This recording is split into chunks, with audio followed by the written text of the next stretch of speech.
This is shuttle launch control. We've got flight crew having breakfast.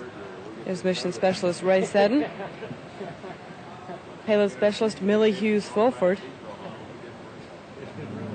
She's making her first trip into space today.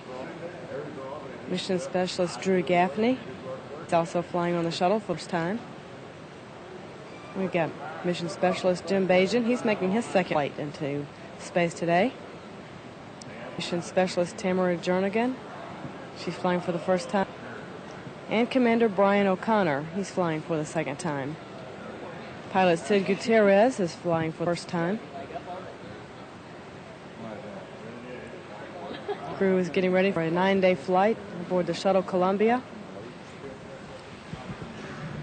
Just got a report that the ICE team has completed assessment of the vehicle and launch area, and they will be returning back to the Launch Control Center. Meanwhile, the White Room is continuing preparation at the launch pad to prepare the crew cabin for cruise entry.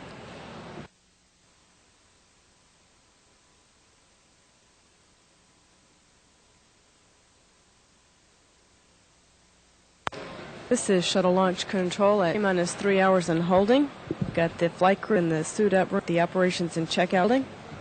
It's Commander Brian O'Connor.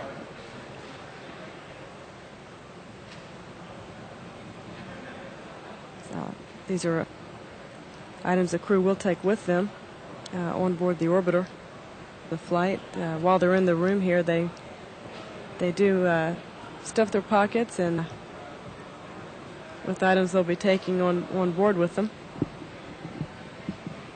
Bajan is flying for the second time today. A lot of activity going on in the suit-up room today. They're busy for the crew, getting ready for a 9-day mission.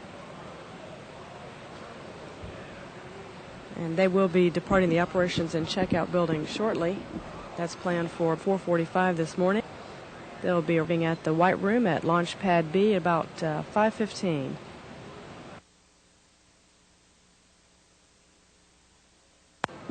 This is launch control at T-minus 2 hours, 54 minutes and counting. We've got the flight crew departing the operations and checkout building.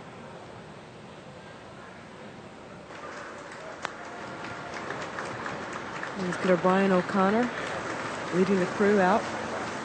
Mission specialist Tamara Jernigan, Ray Seddon, Jim Bajan, Gutierrez, Millie Hughes-Fulford, and Drew Gaffney.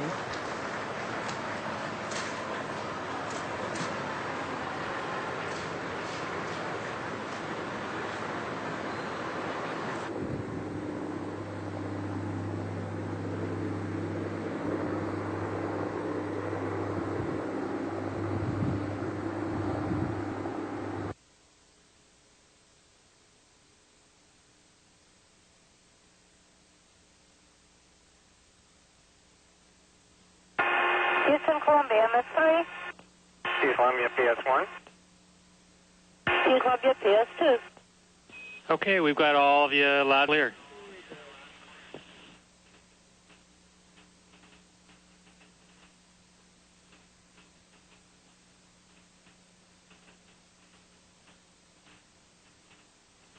ASM 142. Yeah, still on 2.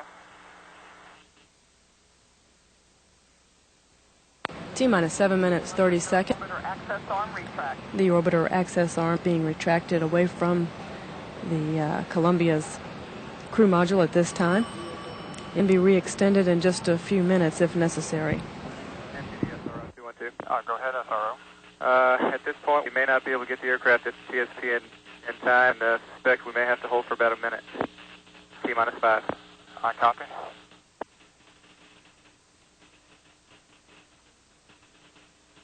NTD SRO 2. Go ahead, SRO. You have a final range clear to launch. I copy. Launch director, you copy? I copy. And GLS, we will not hold the clock at T-minus a minute. I copy that. It's fared. APU pre-start's complete. The orbiter flight control surfaces are being moved through a pre-programmed pattern, and the engines are being positioned for launch.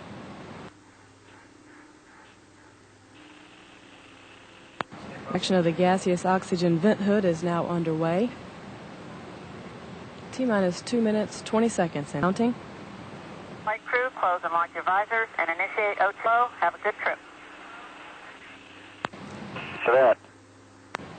T-minus 2 minutes and counting. Caution, memory clear is complete.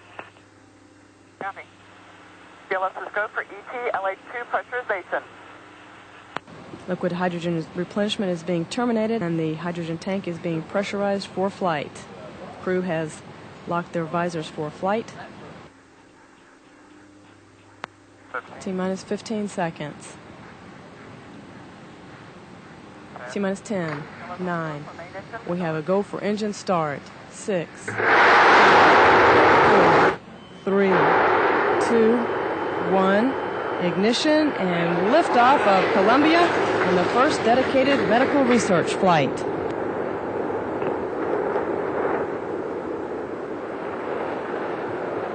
Full program, Houston. Roger, roll, Columbia. Houston now controlling rovers underway. Maneuver complete. Columbia now heading in a heads-down attitude on course for a 39-degree orbit.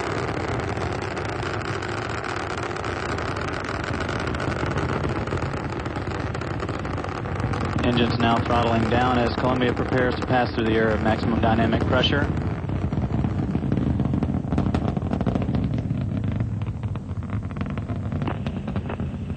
Columbia now at 20,000 feet, downrange distance 1 nautical mile.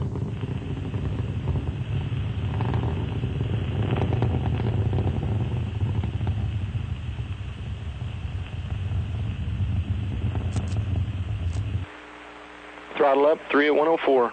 Go at throttle up. Columbia, go at throttle up. Roger, go at throttle up. Engines now throttling back up. Good hydraulic systems aboard the orbiter, good fuel cells providing electrical power. Columbia's 3 main engines still at 104%, performing well. Altitude now 90,000 feet. Downrange distance now 15 nautical miles, velocity 400 feet per second. Standing by for separation of the solid rocket boosters.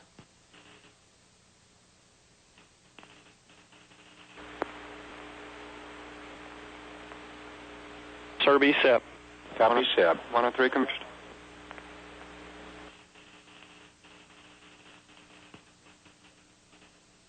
SRB separation confirmed. Columbia now at 174,000 feet. Downrange distance 34 nautical miles. Standing by for the performance call. Columbia, performance is nominal. Roger. Columbia's first stage performance is nominal. Time 2 minutes 30 seconds into the flight. Altitude now 204,000 feet. Downrange distance 46 nautical miles. Velocity 4,700 feet per second. All 3 main engines still at 104%. Good hydraulics and good electrical systems aboard the orbiter.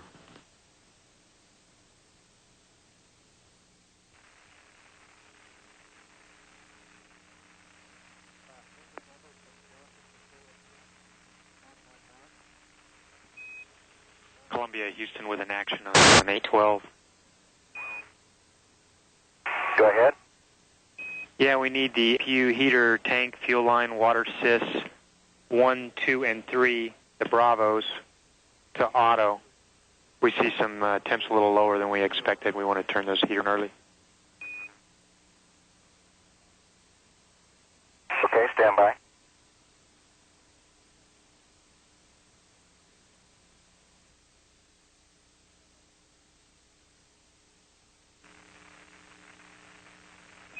And one more thing, Brian, I wanted to see if you saw anything on the ET while you were taking pictures during the DTO. Stand by.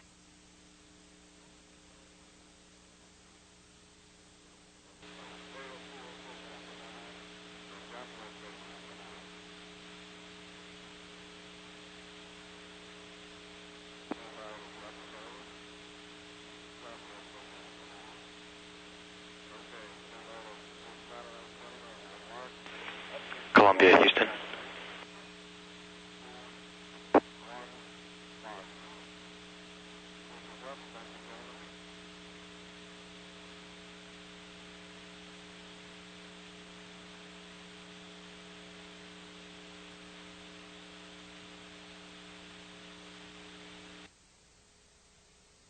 We're taking television from the payload bay cameras aboard Columbia. This one from the aft port camera Bravo. Columbia, Coil O2 tank heater sensor check complete. The results were nominal. Thanks, Sid.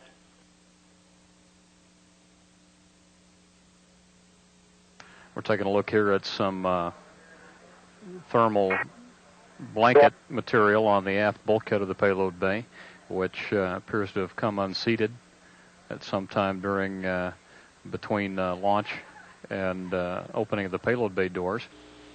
And let's pan left just a little bit, and let me take a look at that one.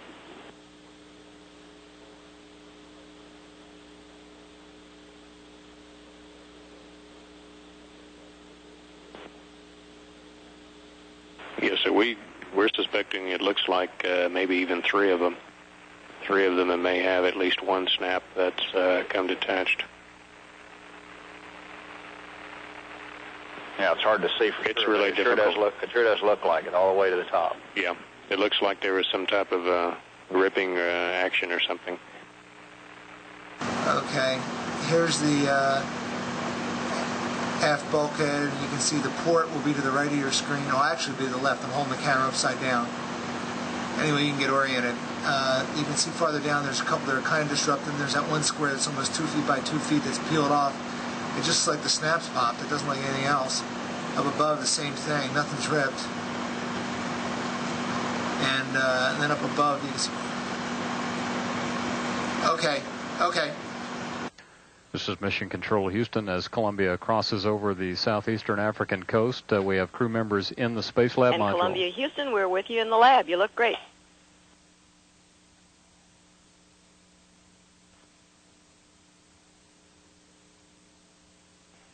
Hi to you.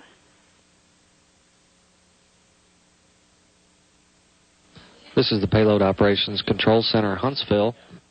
We're standing by to begin some of the major science operations for today. Just a short time ago, the CIC, the Crew Interface Coordinator, talked with the Space Lab module for the first time.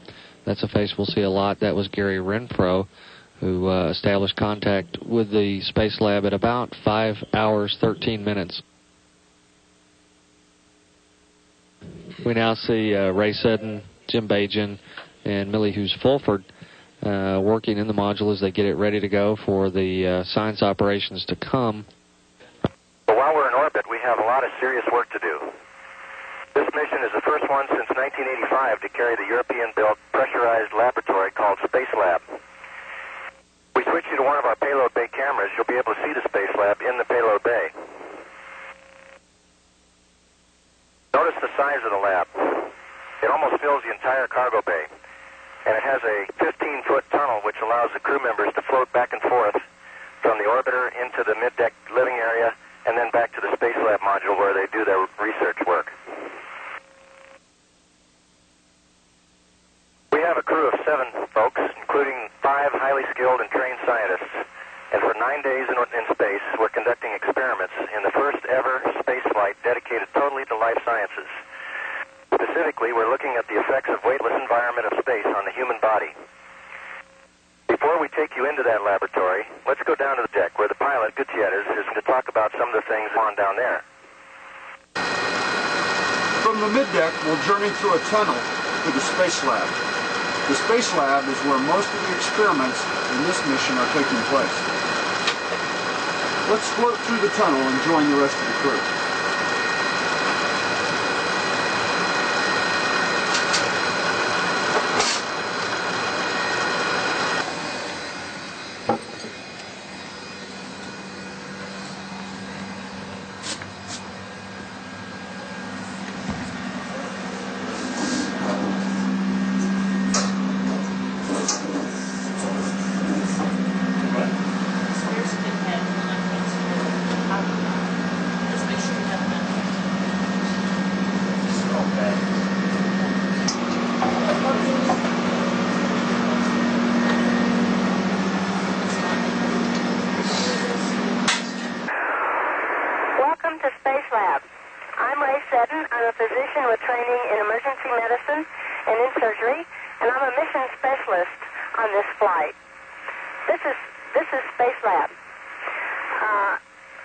Space Lab has racks along the side in which experiments are located.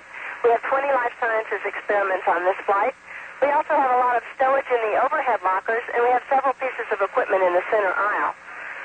I'd like to give you a quick tour of Space Lab and show you where things are located.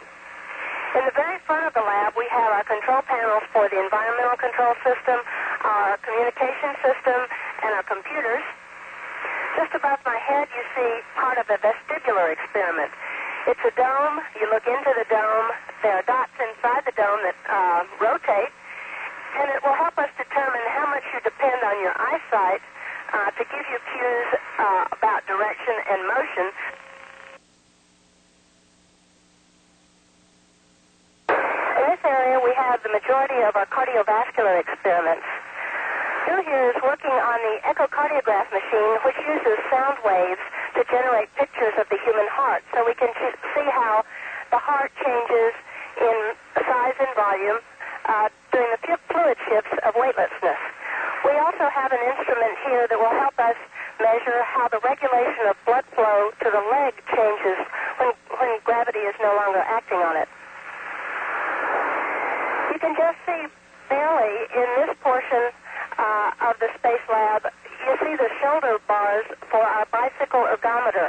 We're doing maximal and submaximal exercise on this flight and measuring our cardiac output to see how that will change in weightlessness. We'll also be seeing how our exercise capacity changes.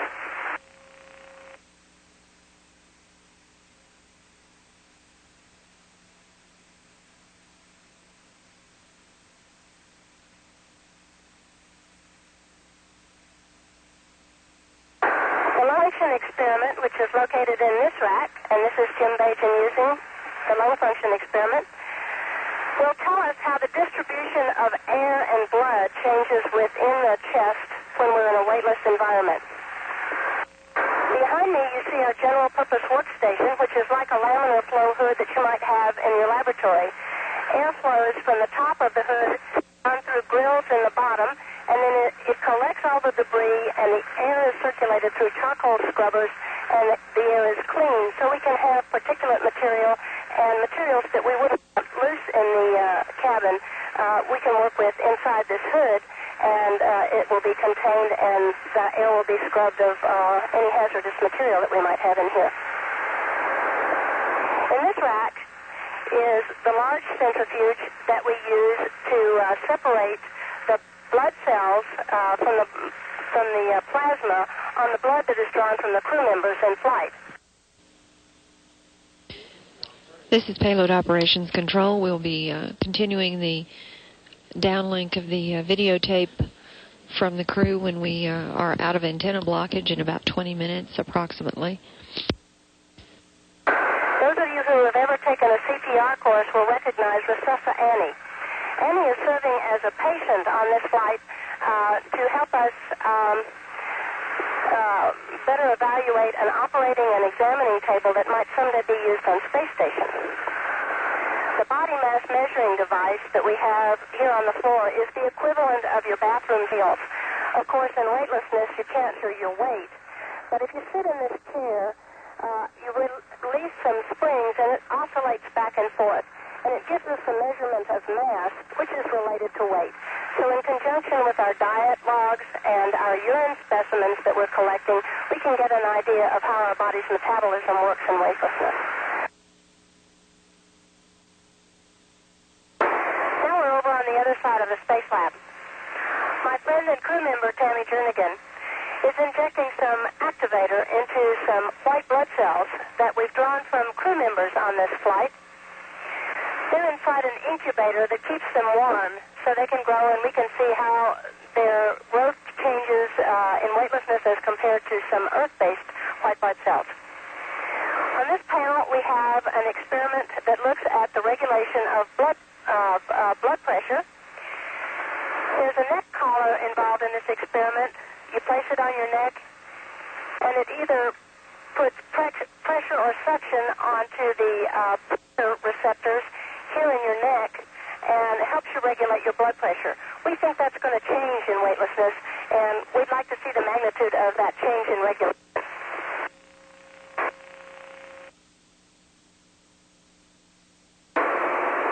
Here we have the Space Lab refrigerator and freezer. We store blood and urine samples inside. As you can see, unfortunately, when we got up here, we discovered that they forgot to pack our ice cream.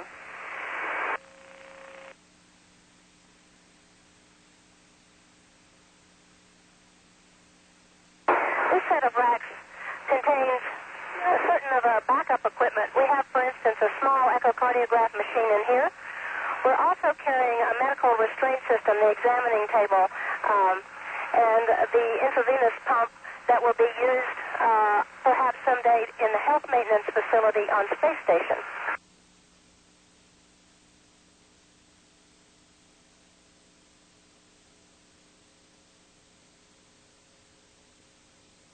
So you can see we're pretty busy here in our laboratory in space.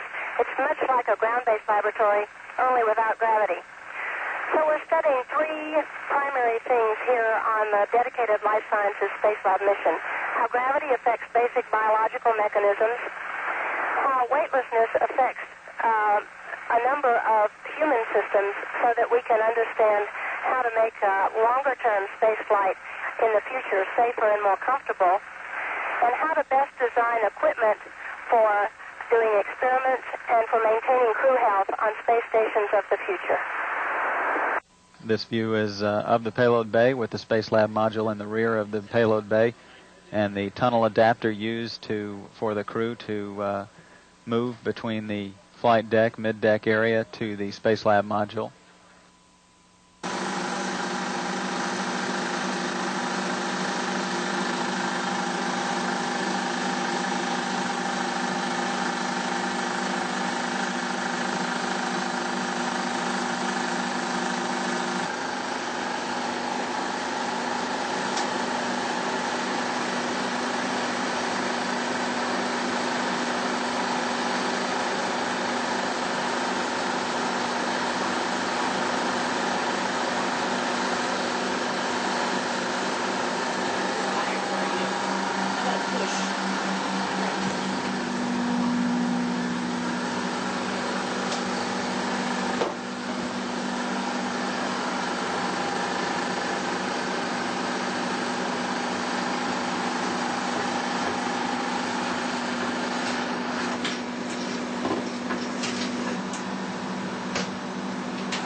this before it gets all dirty and we can't play anymore. Right.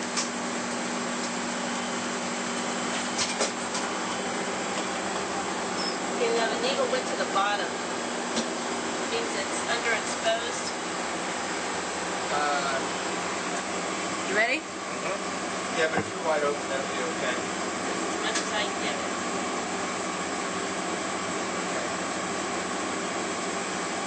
Okay. We're about to do the balloon here.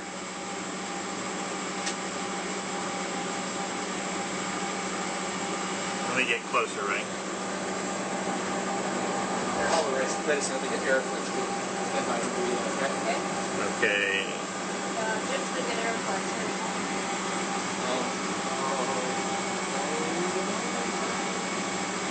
Okay, ready when you are.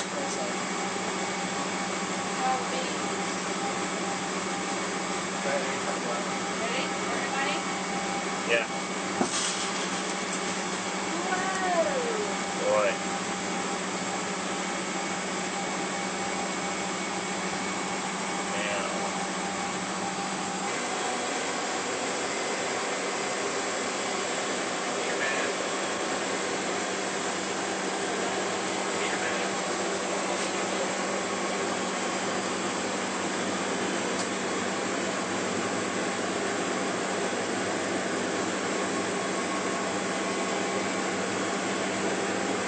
Okay, are you ready to spin some more, Drew?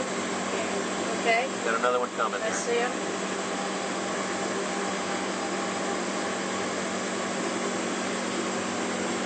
Let's see where they go. We're all sticking to the ceiling. Trying to spin some sideways, okay? See if Why are you guys making a mess? yes, Daddy.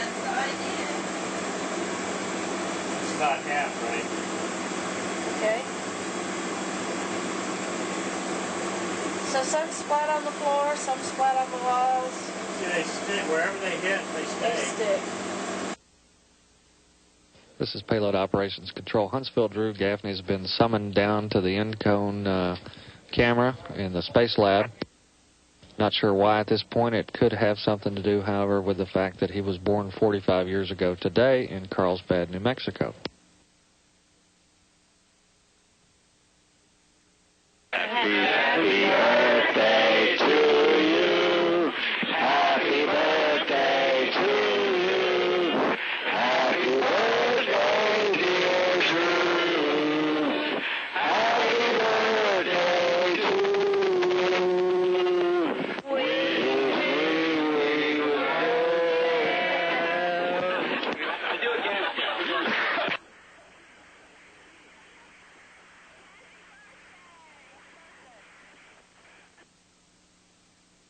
Thank you all very much.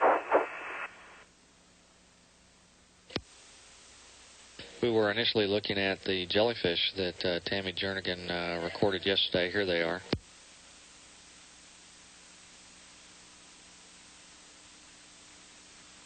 The reaction here in the POC was, look at them go, one of the scientists here said.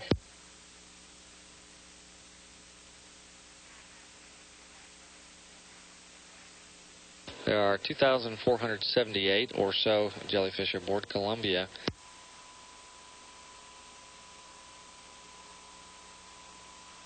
The jellyfish have an anatomy that includes some crystalline structures that are not terribly dissimilar from that found in the inner ear of human beings. These structures help the jellyfish understand which is up and which is down, which is sideways.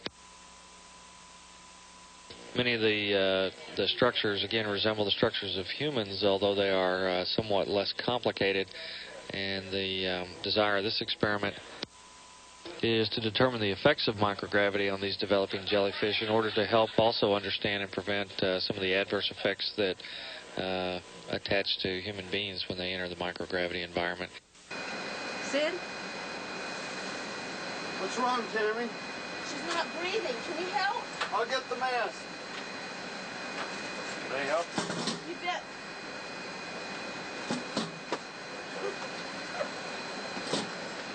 Sorry, Andy. Andy, that was Tammy. Like, But I managed to kick both of you. not the bug to the floor.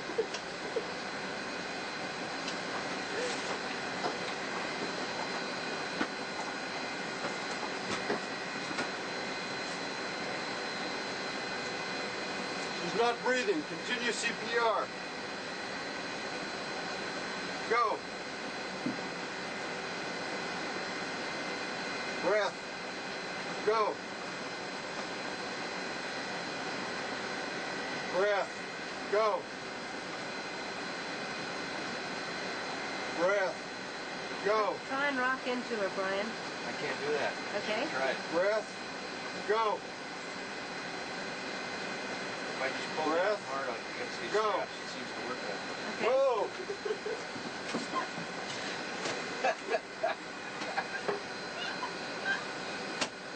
Breath. Go.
Sid?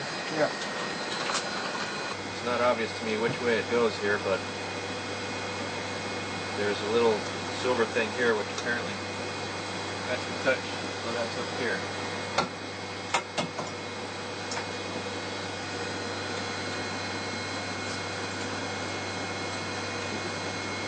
of my fish friends got me.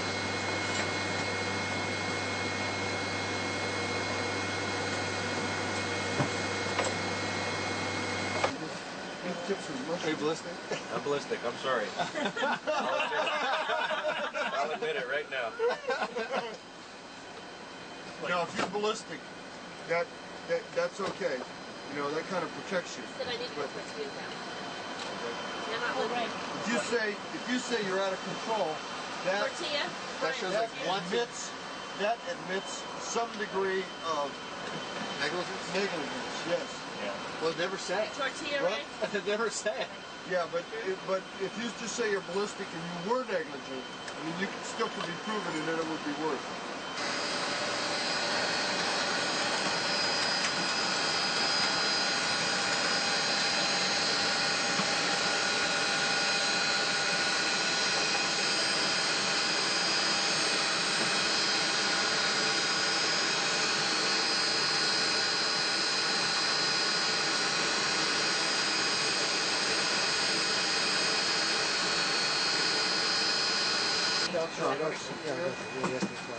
Can you tuck your ponytail around? Okay, she didn't have a button. Okay, Houston, we're 2 minutes to LOS, back at 9:22. And at 9:30 we got the PMC. Roger, we'll see you at 9:22. Okay.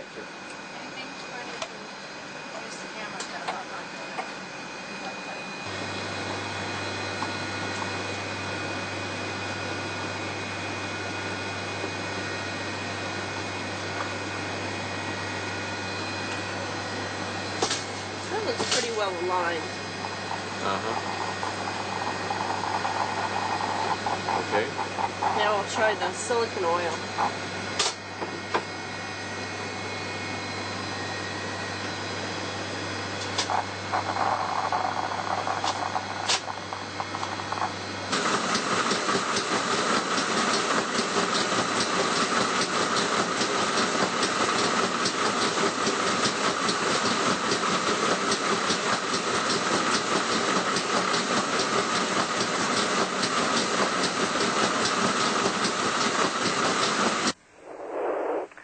Okay, Marcia, as you remember, I sent you a message in a Holy Joe to get some stuff. Did you get a new deck of cards somewhere? I have a new unopened deck of cards. Okay, would you please open the deck right now and go through it, take out all the jokers and the advertisement cards. Okay, I got a lot of witnesses Only here. one left.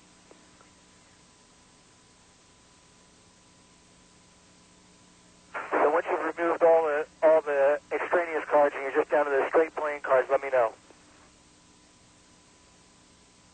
Okay, I'm there. Okay, I want you to shuffle the deck really thoroughly because, you know, a lot of times new decks are kind of, you know, in given order, it would make it kind of easy. So shuffle them up well.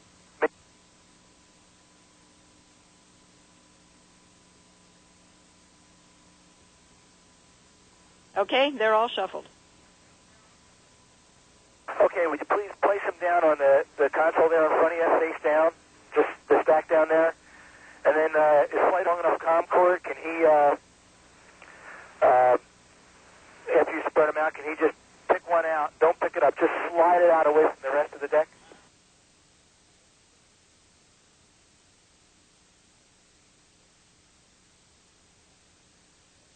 Now, you see I have in front of me another deck of playing cards. And we knew when we came on this mission that when you get to fly at 5 miles a second, you get a certain prescience, and you can tell the future. And before we left, I took a standard deck of playing cards, and I inserted one card the opposite way from the others. And that's the card that has just been separated from your deck down there. Now, just way, and there's no tricks. Why don't you right now have that card that was selected separately move, turn it face up. Okay. Okay, you want to tell me what that card is now? Wait a minute. What do you want me to tell you what the card is? You're supposed to tell me what the card is. Well, no, No, what I said is, here I have a deck of cards, and I've put one card the opposite direction of all the others. And it's going to be the card that you're going to tell me. So please tell me the card. Okay, it's the 4 of spades. Okay, that looks good. We see him.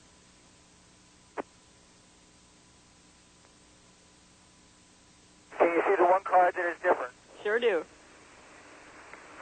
Okay, my lovely assistant, Sid the pilot, will now select that card out.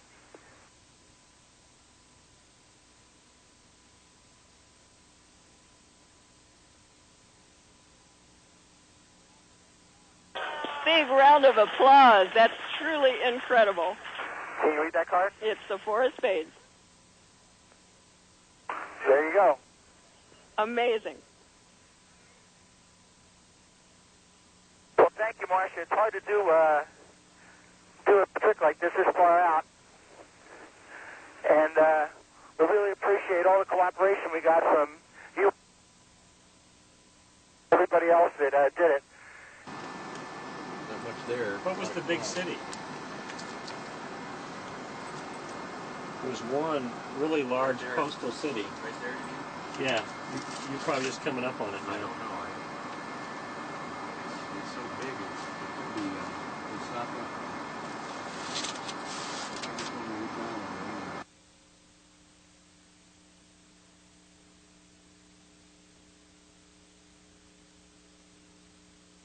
This is one of the cameras located on the forward bulkhead of the orbiter, looking toward the tail. In the view, top center of the picture is the Space Lab module. Behind that is the tail of the orbiter and the right-hand orbital maneuvering system pod.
Columbia now crossing into the Sudan as we take views the far stretches of the Red Sea and the Nile River.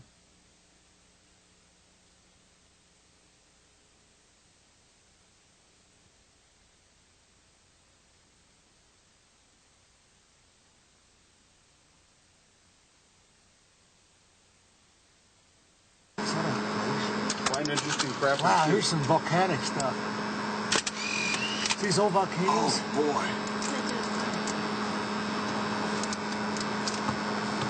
Yeah. Mount Etna is the dark spot right in the center of the screen, moving to the upper right-hand portion of your screen. That's on the island of Sicily.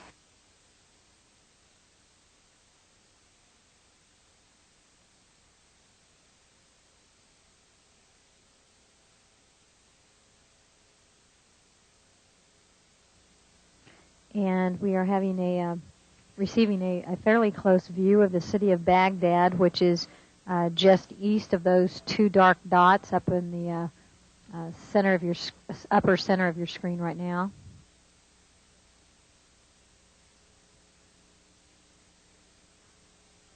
Visible now is some smoke in the Persian Gulf area.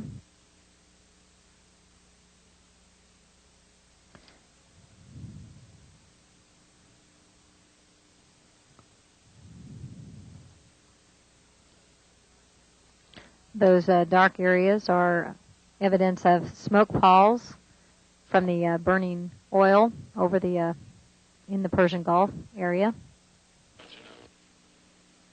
All of the equipment and instruments, procedures, and so on that the crew has been working with for these last 9 days of science activities in the laboratory module have to be secured before entry tomorrow. Everything has a proper place to be stowed in, so the crew will be taking care of all of that this afternoon. Where's a good place to put our square clothes bags? Well, you want to just put Back it behind there? Oh, you don't want to put it with the body bag there? No. Okay. Because okay. we're just going to leave that alone. Leave it flat. Oh, that's fine. Yeah. Yeah, fill it behind there. We can do that. So we'll put them up there. Okay. Sounds fine. And we'll put all the sleeping bags up against the wall. Yeah. Or we can leave them back in Spaceland. Yeah, just leave them back there. Yeah. So everybody's sleeping in the lab tonight. Just leave your bag back there. Don't even take it down. Sleeping bag. And as Columbia passes from the lit side of the Earth to dark, We're all wrapped up and ready to come home. It's 084, 147, and 075.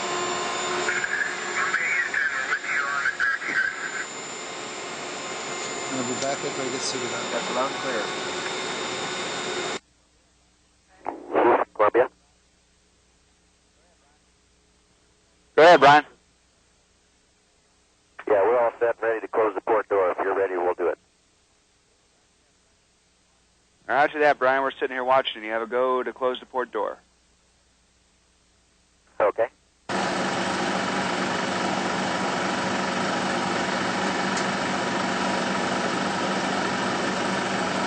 It's going to hit the radiator.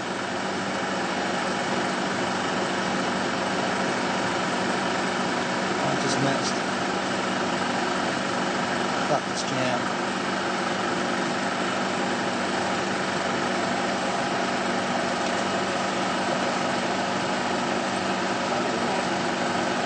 Well, it's jammed squarely in there. I don't know if you can see it in the picture, but there's no question. It's jammed right in there.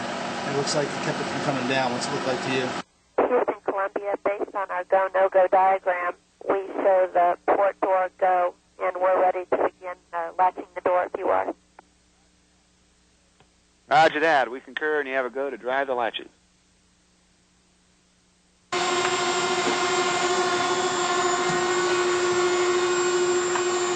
Hello, Ray. Hello, Jim. Down in steerage. Hey, Drew. Hey, Millie. Hey, constant film. Almost an entry interface. Uh-oh. Can somebody take care of Spot? Okay.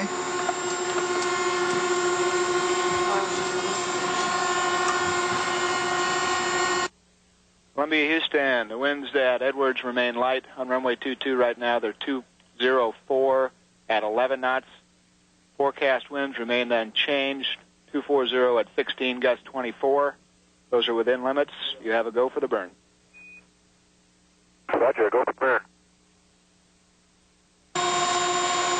Okay, that sounds good. I wonder if the wind's going to up.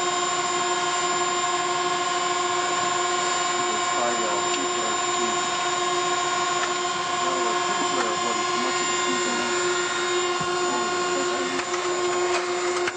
okay, and we got 36%, Brian, on the lowest one, so we're no for the first PCS.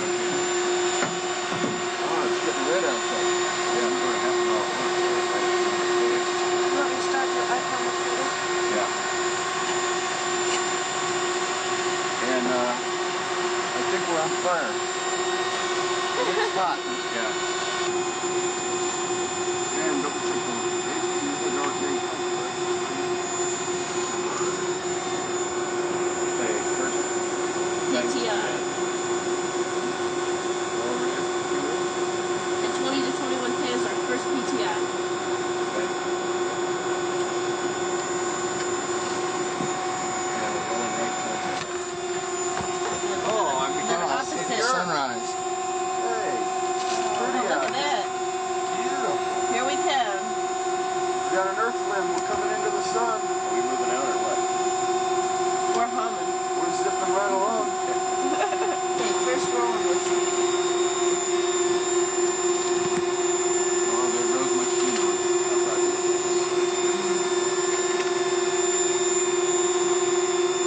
Columbia now crossing the California coast.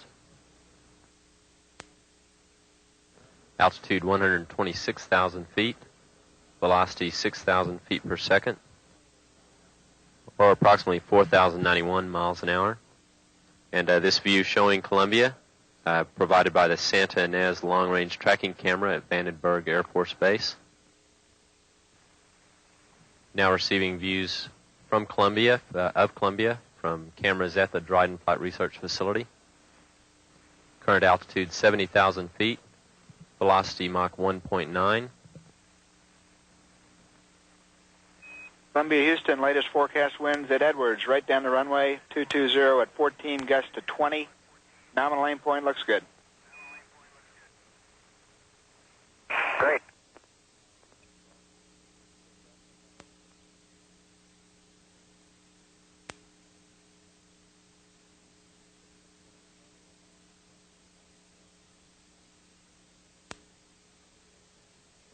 Columbia, Houston, see about 2,000 feet high at Hack Intercept.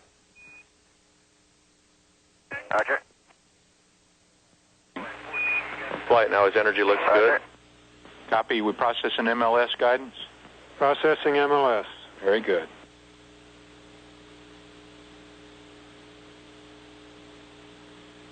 And he's on center line and on glide slope. Columbia, on center line, on glide slope. Roger.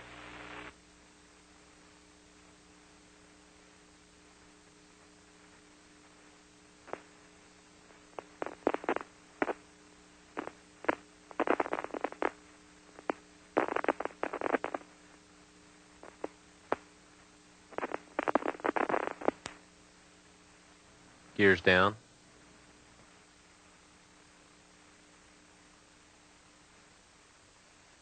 Main gear touchdown.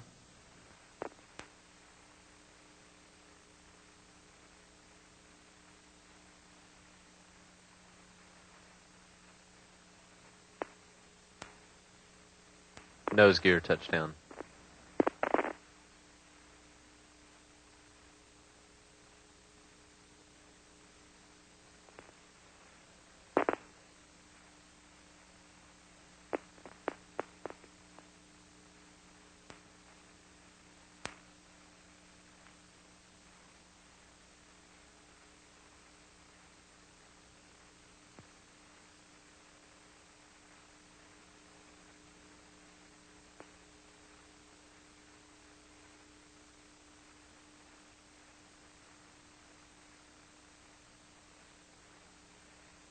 Wheel stop on the Columbia, Houston.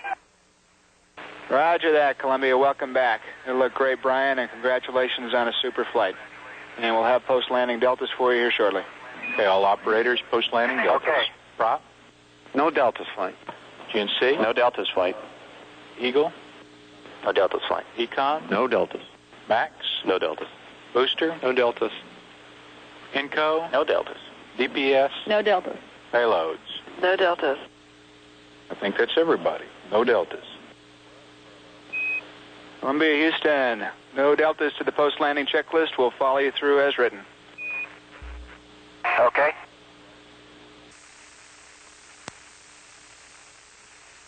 Columbia's crew is now working through the post-landing procedures to safe the orbiter and prepare it for the convoy cruise. Touchdown times for Columbia at runway 22 for the main gear was at 10:39:11 a.m. Central Daylight Time. Moving in to Columbia's vicinity now is the crew transport vehicle. Moving along the side of runway 22. Again, the crew transport vehicle is a renovated people mover, the same type of people mover that's in use at many airports throughout the world. This is a renovation of a people moving unit that was obtained from Baltimore Washington International Airport.